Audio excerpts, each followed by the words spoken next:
I cannot resist the temptation of asking the preeminent historian on the Cold War, how would you characterize the scenario where we are today?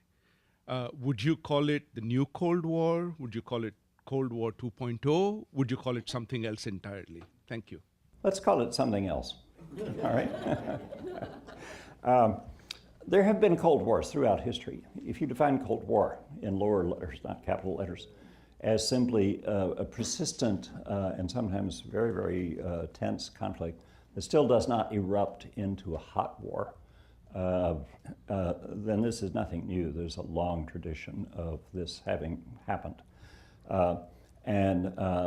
So I think we need to look at what was distinctive about the Cold War itself. What was distinctive about the Cold War with capital letters, it seems to me, was the ideological dimension, the ideological divide, the fact that this was a conflict, a very long conflict, about ideas originating with Marx and Lenin.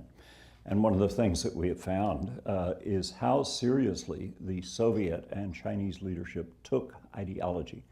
We had often thought that it was just window dressing, but you cannot read, for example, Steve Kotkin's great biography of Stalin, now with third volume approaching, and take ideology lightly, because it shows to what extent, almost with blinding effects, it shaped even Stalin, who was no great intellectual, but also a very complex figure. So there's nothing like that today. There's no guiding ideology other than authoritarianism, which is really more of a cultural tradition, it seems to me, in Russia and in the other places. There's no common ideology guiding these things.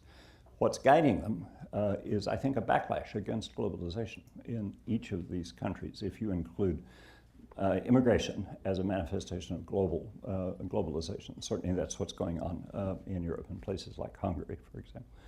So that would be my answer. No, it's not the Cold War as I wrote about it. But yes, it's a kind of Cold War of the kinds that have happened many times before in history.